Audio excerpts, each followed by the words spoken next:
Sa kabila ng pagkatalo ng kanyang namasamahan sa San Rafael, tumakas si Amadeus, ang lider ng mga vampira, patungo sa syudad. Sa bagong teritoryo, sinimulan niyang magkasip ng lagim na mas malaganap at mas organisado. Ang lungsod na dati puno ng pasiglahan ay unti-unting napalitan ng takot at pag-aalinlangan. Alos gabi-gabi, may ulat ng pagkawala ng mga dalaga. 3 biktima ang nagmarka sa isipan ng mga tao. Ang una ay si Clara, isang estudyanteng pauwi mula sa library. Habang naglalakad siya sa isang madilim na eskinita, biglang sumulpot si Amadeus mula sa anino at sinunggaban siya.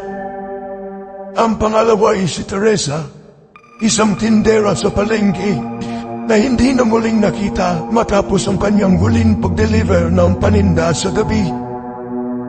Ang pangatlo ay si Bianca, isang babaeng may mataas na posisyon sa isang kumpanya na natagpuan sa rooftop ng kanyang opisina na walang buhay, may marka ng pagat sa leg. Dahil sa sunod-sunod na insidente, nagdulot ito ng takot sa buong lungsod. Ang mga tao ay nagmistulang mga bilanggo sa kanilang sariling tahanan. Ang gabi naging simbolo ng mapanib at bawat anino'y tila may halimaw na nagkuhubli. Ang mga pulis ay walang magawa at ang media ay puno ng balita tungkol sa misteryosong serial killer na tila hindi mahuli-huli. Sa gitna ng kaguluhan, lumitaw si Elena, isang simpleng dalaga na ninirahan sa gilid ng lungsod. Siya ay may maamong buha at isang tabing-habighaning presensya na pumuhaw kay Amadeus. Isang gabi, habang siya ay nahupo sa hardin ng kanyang tahanan, biglang lumitaw si Amadeus sa kanyang harapan.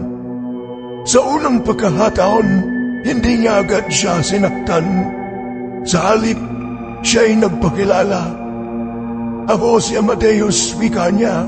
Ang kanyang mamatay na babanga, ngunit puno ng hiwagang hindi may paliwanag. Hindi makapaniwala si Elena sa kanyang nakikita. Alam niya mang lalaking ito ay ang malimaw na nasa likod ng lahat ng balita. Ngunit sa kabila ng takot, may kahaibang damdaming umusbong sa kanyang dibdib. Si Amadeus naman ay hindi maipaliwanag ang kanyang nararamdaman.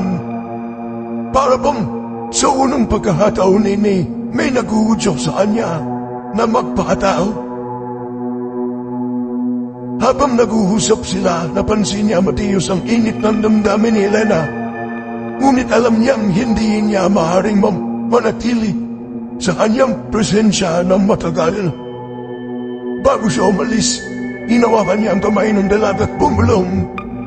Ikaw ang magpapasya sa aking kapalaran.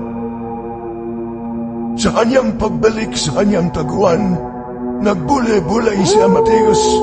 Isang tanong ang paulit-ulit na bumabagabag sa kanyang isipan. Si Elena ba ay isang biktima lamang na nahakda? Kung saktan o gagawin ko siyang tulad ko, isang vampira, upang hindi na humuling mag-isa. Ang tanong na ito ang nagmarka ng simula ng isang bagong kabanata, hindi lamang para kay Amadeus, kundi para na rin kay Elena at sa mga tao ng lungsod. Ang gabi nananatiling misteryoso, puno ng takot, ngunit ngayon ay may pahid ng pag-asa o kapamahan na nagmumula sa kakaibang koneksyon sa pagitan na halimaw at ng tao.